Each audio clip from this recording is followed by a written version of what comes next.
If you want to know what the 11th century looked like, do not look behind protective glass. Stay here with us. This is original architecture preserved intact rather than reconstructed. Walking through the alleys of Fez, the environment remains as it was centuries ago, where artisans still work with primitive tools. Under the night sky, the Milky Way illuminates the desert like an ancient celestial map. Morocco doesn't take you back to the past. It lets us live in the past in a breathtakingly authentic way. And nowhere is that raw authenticity more vivid than in the ancient heart of Fez, where the Chewara tannery has persisted for over 1,000 years without adopting a single modern alteration. The very air smells of history. In continuous operation since the 11th century, the site maintains a production process completely untouched by modern industry. Workers stand in giant stone pits filled with a mixture of water, limestone, and pigeon droppings. A key ingredient containing ammonia, an essential element for naturally softening leather. The smell is strong and unmistakable, but it is this raw, chemical-free technique that produces some of the finest handcrafted leather in the world. To withstand the intensity of this scent, visitors are often given a sprig of fresh mint before looking down into the dying pits. While the tanneries exemplify the raw endurance of human labor, the argan tree stands as a testament to the resilience of the land itself. Found only in the semi-deserts of Morocco and a small corner of Algeria, the argan tree is inseparable from this soil. Despite all the efforts of scientists to transplant and propagate it, the tree has not been able to grow anywhere outside its native environment, no matter how many times it has been tried.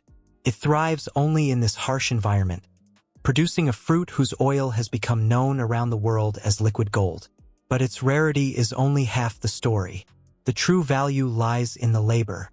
Berber women hand crack each nut, grind it by stone, and extract every drop through a process so physical and time-consuming that modern machines still fail to replicate its purity.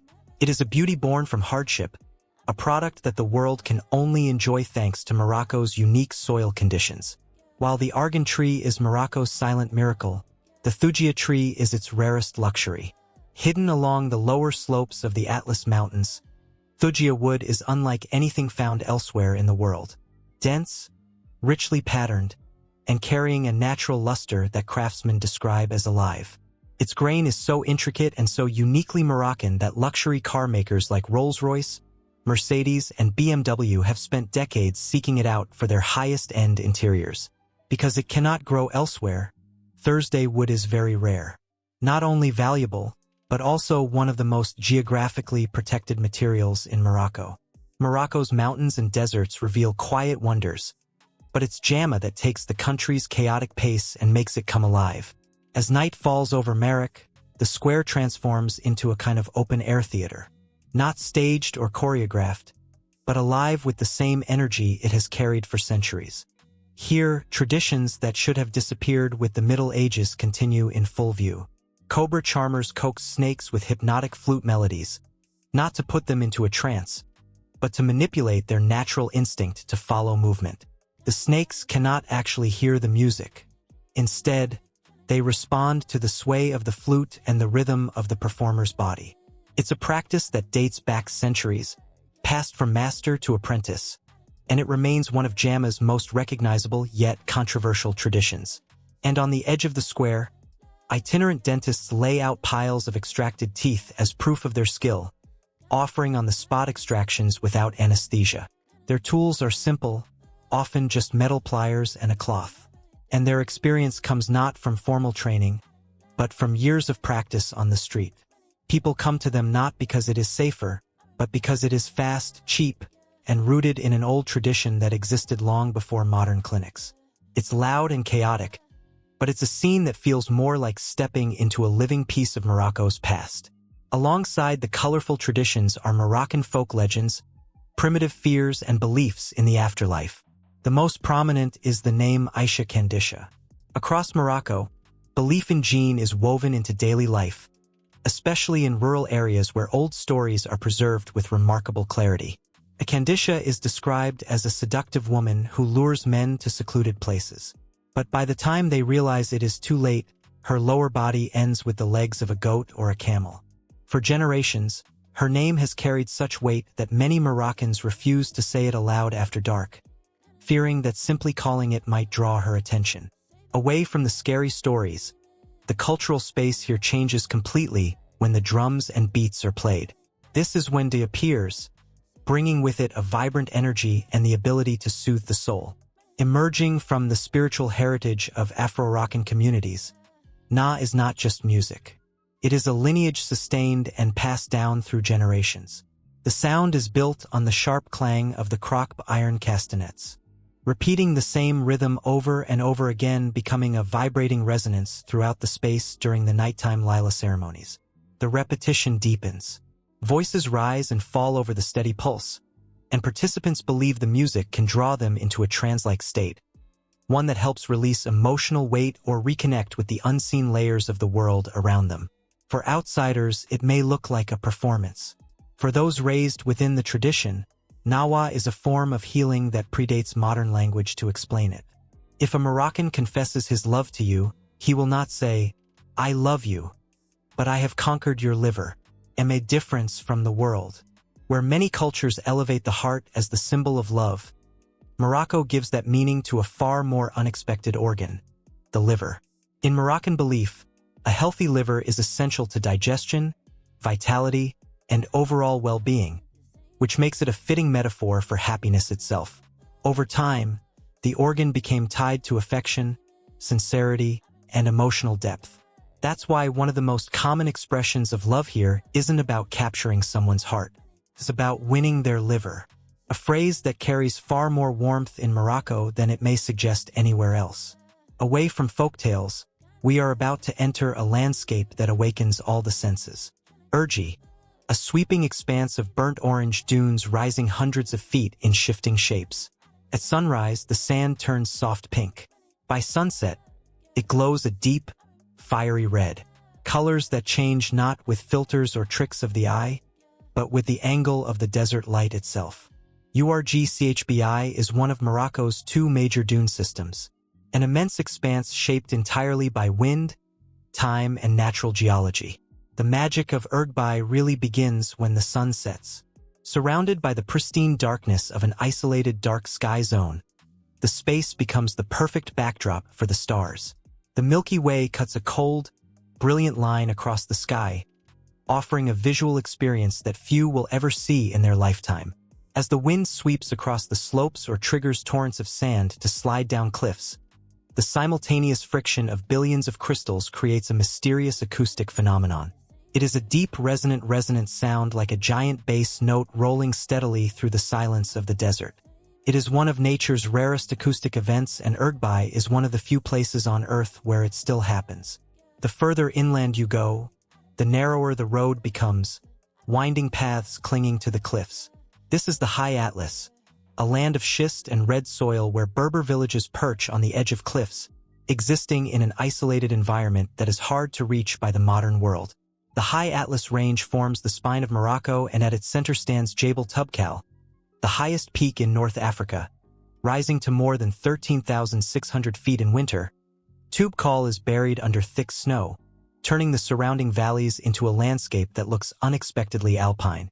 It was this sight that broke the stereotype that Africa was all heat and desert. Summer brings a different contrast. Temperatures soar. The cliffs glow in the sun.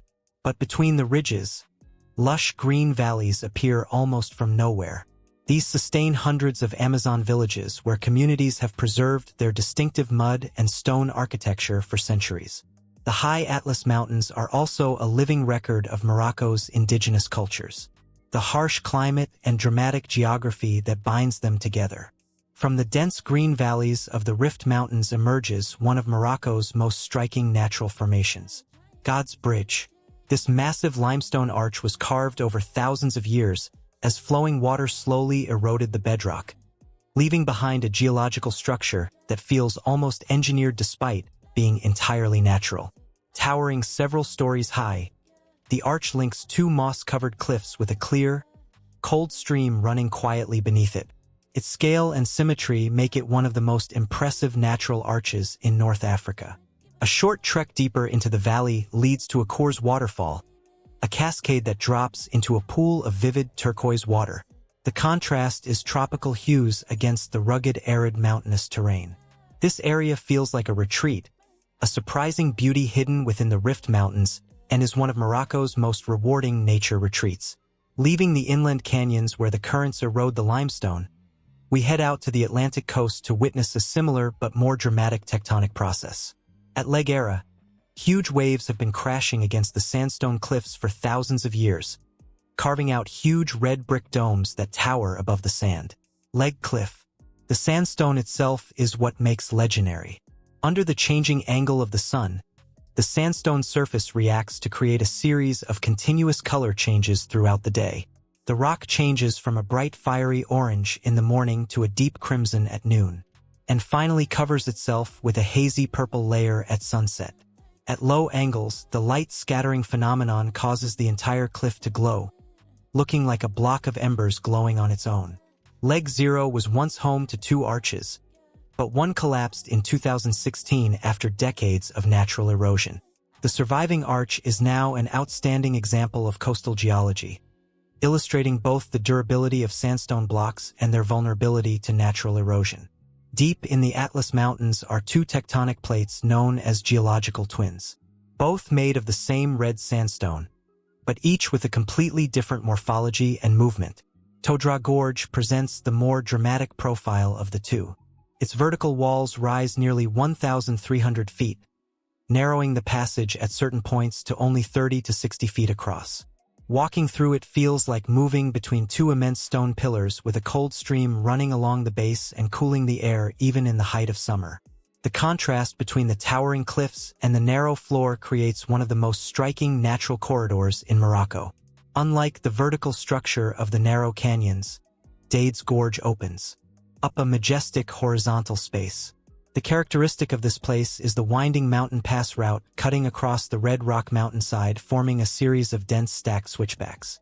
This is considered one of the most dangerous mountain roads and possesses the most impressive geometric structure in Morocco. Along the gorge, erosion has sculpted the sandstone into unusual, almost architectural shapes, including the well-known formations known as the monkey fingers. Tadra and Dades together portray two very different personalities of the Atlas Mountains. One majestic and vertical, the other sinuous and winding. If your vision is accustomed to the hot hues of the desert and red rocks of the south, Morocco's palette undergoes a dramatic change in the Rift Mountains of the north. Nestled between rugged limestone peaks is Chefchaouen, a monochrome architectural maze where thousands of houses from walls, staircases, doors, alleys are covered in hundreds of shades of blue from indigo to cyan. Moving through the city, you quickly realize how completely the color blue defines the environment. Every turn reveals another variation of it. Why blue? Several explanations exist. None confirmed, but all part of the city's identity.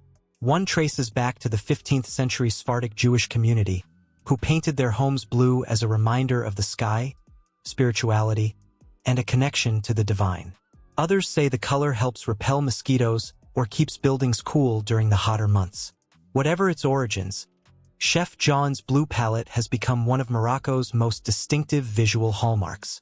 Even the small Medina market, which sells a wide variety of textiles and handicrafts, stands out against the city's signature blue backdrop thanks to its rich brocade colors.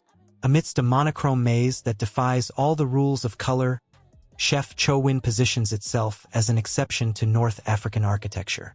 It is a place where reality and illusion merge, turning every street corner, every step into a perfect artistic frame without any staging.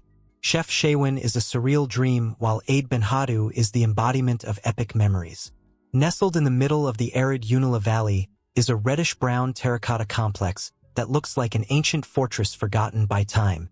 Every structure here, from the defensive walls to the multi-story dwellings, is made from a mixture of clay and straw shaped into tiered forms that rise along the hillside without the use of cement or modern materials.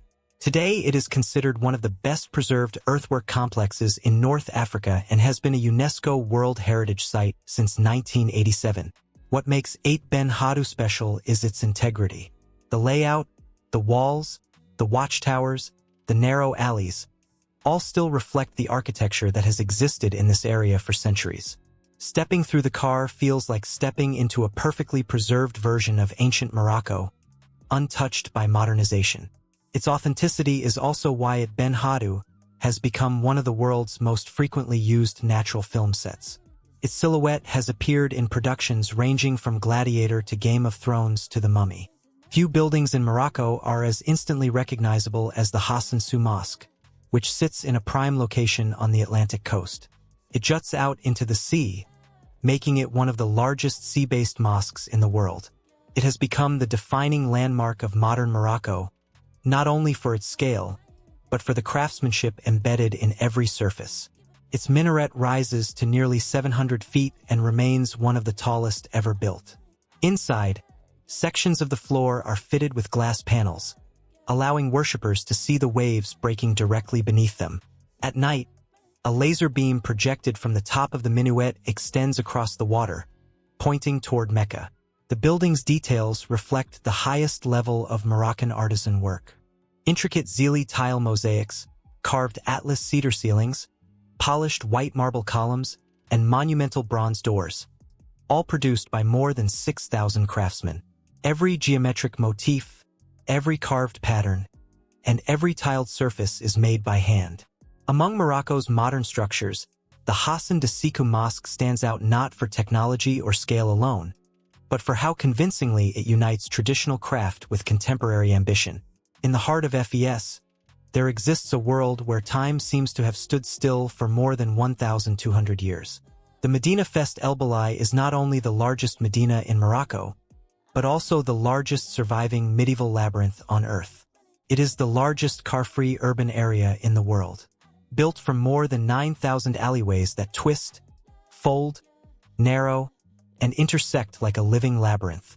There are no straight lines here, no open roads and no vehicles, only donkeys carrying goods, metal workers shaping brass in small workshops, the smell of spices drifting through passageways, and the call to prayer echoing between walls barely wide enough for one person to pass. Google Maps is completely useless here, and even frequent visitors can get lost in minutes. Many of the alleys are as narrow as a donkey's back, and entire sections are only familiar to residents who grew up in this maze. It's one of the closest experiences to the 11th century that still exists in the world. Inside the Medina stands another historic landmark, Al Quoin University. Founded in 859 and recognized by Guinness World Records as the oldest continuously operating university in the world. It was established by Fatima al-Fayri, a highly educated woman of Tunisian origin, who used her entire inheritance to create an institution accessible to learners of all backgrounds. The Al Quoin Mosque forms the core of the complex, a historic structure that has expanded over centuries and remains one of the most important religious and scholarly institutions in Morocco. Its library is among the oldest on Earth, housing priceless manuscripts, including a 9th-century Quran written in gold ink, rare medieval works on astronomy, and early texts on medicine, geography, and history preserved in controlled conditions to this day. It served simultaneously as a mosque, a university, and a community hub, an architectural layout that reflects how education and faith were once inseparable in the Islamic world. With its back to Africa but its eyes towards Europe, Tangier is the only city where two continents see each other across only a narrow strip of water. From its coastline, Spain is visible on clear days, making the city feel less like a border and more like a crossroads. Just outside the city lies Cap Spartel, the westernmost tip of North Africa.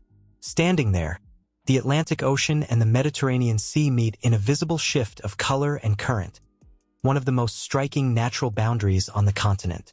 The Spartel Lighthouse, perched above the headland since the 19th century, marks this transition point where two vast bodies of water converge. Further along the coast is one of Tangier's most famous landmarks, the Hercules Cave. The opening of the cave resembles the outline of the African continent in reverse, a shape that has become iconic. According to legend, this cave was the resting place of the demigod Hercules before performing his 11th labor, covering the cliffs in a veil of epic mystery. From the dark heart of the cave, the view through the window of Africa opens up to the endless blue of the Atlantic Ocean, creating a silhouette between rock and water. Within the city stands another significant landmark, the Grand Mosque of Tangier. Originally a Portuguese church during the colonial period when Morocco regained control of Tangier in the late 17th century. The building was converted into a mosque and gradually expanded over the centuries. Today it reflects a distinctive blend of Moroccan and Andalusian architectural heritage seen in its white and green square minaret, its finely detailed zili archways, the traditional tiled courtyard, and the geometric motifs common across North Africa.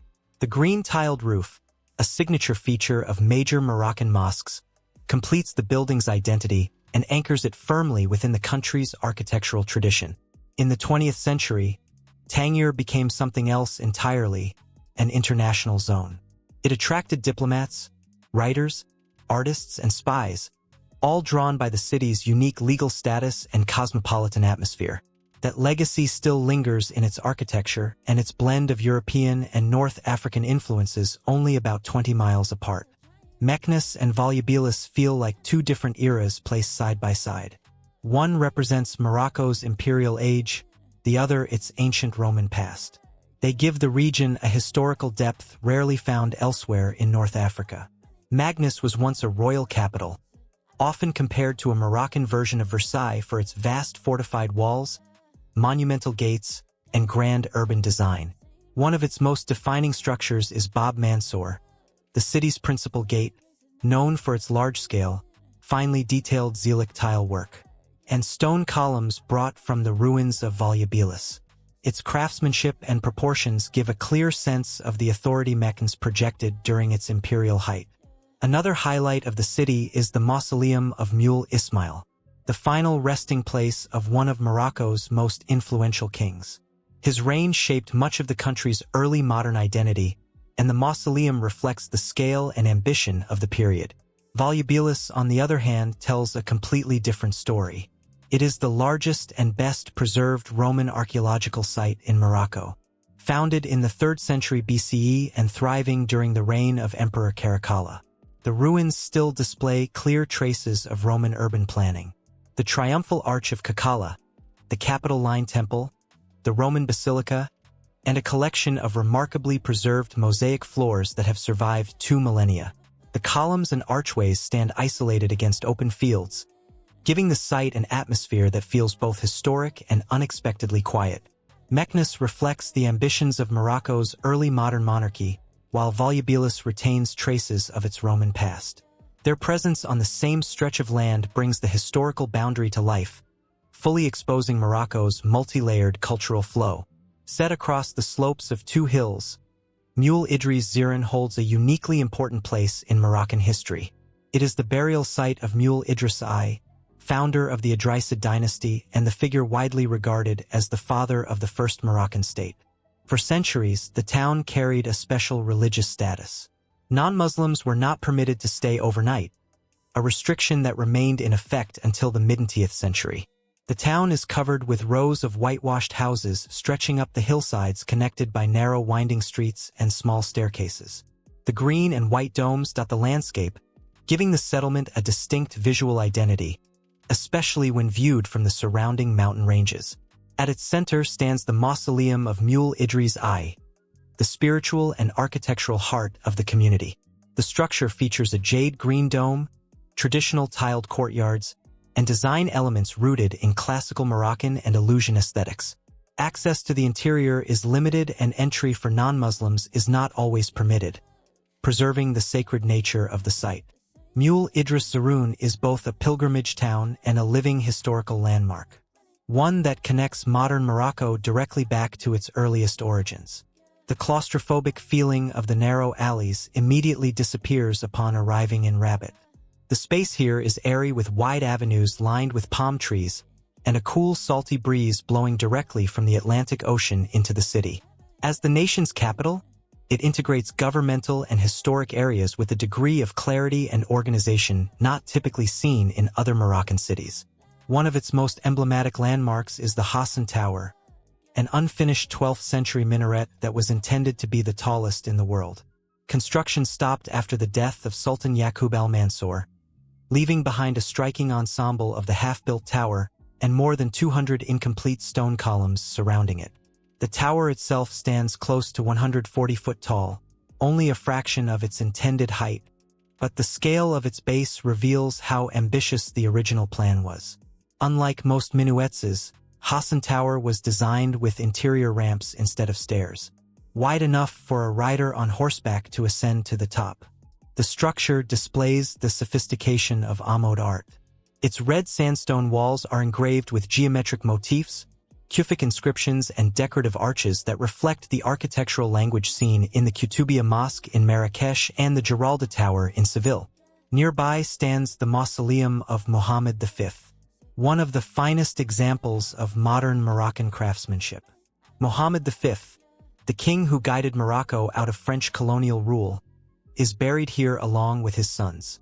The mausoleum features an elegant palette of white, green, and gold with carved cedar ceilings, intricate zelii tile work, marble domes, and sharply detailed mosaic floors. The central tomb, sculpted from white marble, sits beneath a high ceiling that filters warm light across the ornamented surfaces. Facing the Atlantic is the Kasbah of the Udas, a fortified quarter distinguished by its white and blue houses, narrow alleys, and Mediterranean influences. Perched above the mouth of the Bou Rejrej River, the Kasbah offers views of both the beach and the estuary, providing one of the most serene outlooks in the capital. Rabat may be the political center of Morocco, but the city's character comes from the balance it maintains between old and new, tradition and modern architecture, sea and city. At this moment, as you and I enter Marrakech, sounds, colors, and scents come all at once, as if the city is opening a secret door only for those who dare to get lost in its labyrinth. Marrakech, Morocco's fourth largest city, is often described as the country's most sensory destination, a place where history, sound, color, and architecture converge with an energy found nowhere else. Its reddish walls and buildings made from the clay of the houseplane give the city its enduring nickname, the Red City. At its core is Jama, the most famous square in North Africa and a cultural stage that has operated continuously since the 11th century.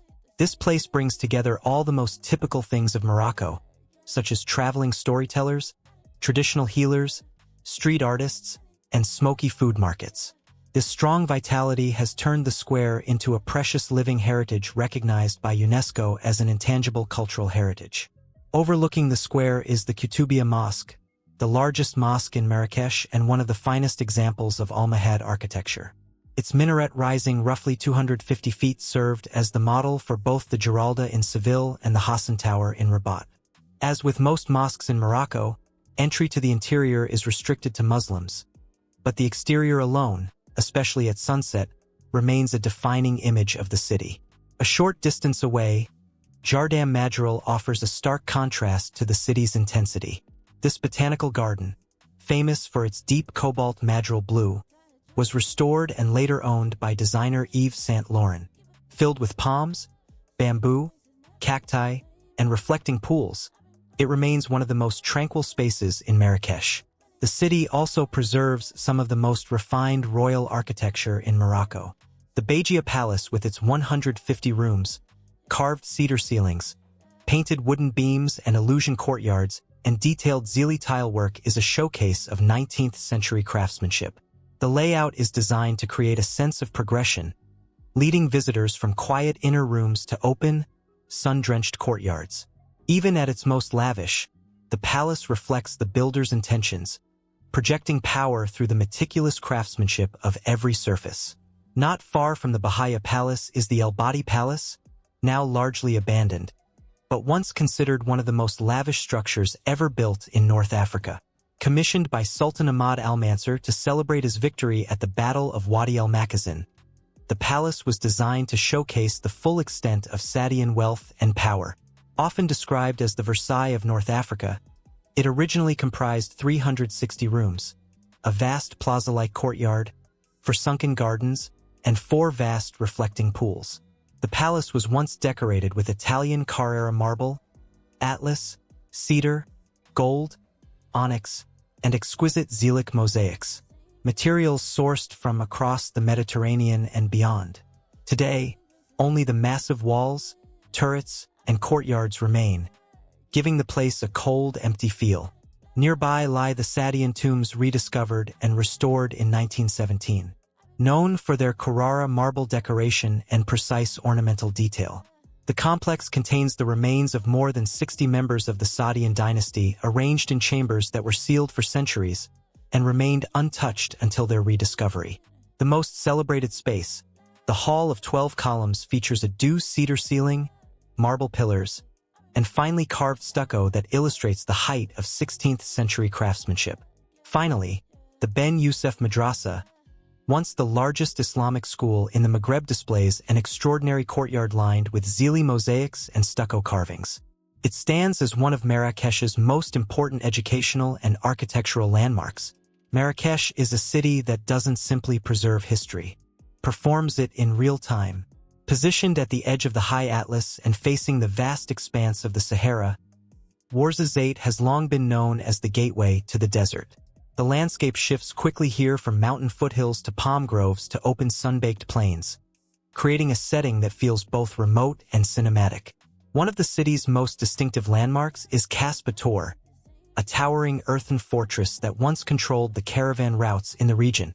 Built entirely from rammed earth and straw, the Kasbah contains a maze of rooms, stairways, and interconnected corridors. Its walls shift from gold to deep red depending on the light, and its scale makes it one of the largest and best-preserved Kasbahs in Morocco. Just outside the city lies Atlas Studios, the largest film studio in the world by land area. For decades, it has served as a production hub for films and series requiring desert landscapes, ancient cities, or Middle Eastern settings. Sets for major international productions still dot the campus. From pharaonic temples to medieval fortresses, the combination of open terrain, stable weather, and transformable architecture has led to Ouarzazate being dubbed the Hollywood of Africa. From an ancient caravan stop to a modern cinema capital, Ouarzazate has proven itself to be the perfect land for any story, be it historical or fictional. At the eastern edge of Morocco, the village of Merzouga sits at the foot of Erg Chebbi, the country's most iconic dune system. The settlement itself feels like a threshold to the Sahara, quiet and surrounded by an ever-shifting landscape of deep orange sand. Days begin with soft winds shaping the crests of the dunes, and nights fall under skies so clear that the Milky Way stretches across the horizon without interruption. Each step of the camel caravan leaves its mark on the golden sand dunes, slowly conquering the hilltops that constantly change color under the sun. It is a quiet rhythm of the desert where the silhouette of this resilient animal blends with the harsh beauty of nature, creating a vivid and iconic film. But Merzouga is not only known for towering dunes and camel caravans. It is also home to one of the Sahara's rarest natural events, flooded sand dunes. After unusually heavy winter rains, parts of the desert around Merzouga transform into shallow lakes. The dry basins between the dunes fill with reflective water, turning the landscape into a mirror-like surface where orange sand meets the sky in perfect symmetry. For a brief moment, the Sahara appears reversed, dunes rising above still pools of water that shouldn't exist in a desert of this scale. In that rare moment of intersection, the Sahara is no longer a dead land. It becomes a masterpiece of natural arrangement, coexisting in one frame, creating a beautiful paradox that challenges all preconceptions about the Sahara. We end our journey in Essaouira. Here, before your eyes can take in the majesty of the sea, your body is immediately invaded by strong winds that blow straight to your skin. The steady breezes and the sound of the ocean echoing through the streets give Essaouira a different rhythm than any other coastal town in Morocco. Along the waterfront stands Scala de Laval, a fortified seawall built by the Portuguese and later expanded under Moroccan rule. Its stone bastions faced directly toward the Atlantic, lined with bronze cannons that once guarded the city's trading routes. Waves crash against the base of the walls. Cinematic presence, one that helped earn it a role as Astapor in Game of Thrones. Below the walls, the blue fishing port is the living heart of Essaouira. Dozens of wooden boats painted in the city's signature deep blue rest side by side, while fishermen unload the day's catch directly onto the docks. Vendors grill seafood on open fires and hundreds of seagulls circle above, drawn to the activity and the scent of the ocean. Essaouira has also become a center for Morocco's artistic life. The city's relaxed atmosphere and steady light have attracted painters, musicians, and writers for decades. It is one of the cultural homes of Nawa music, and each year the city hosts the internationally known Nawa World Music Festival, drawing performers and visitors from around the globe, where the wind carves the rocks and the sound of the waves blends with the music as Essaouira emerges as a beautiful, vibrant, and free-spirited resonance. At the end of the journey, what remains is a taste of light and color. From the dreamy green of the north to the fiery yellow of the south, Morocco is like a great mosaic created by the harshness of nature and the generous spirit of the people.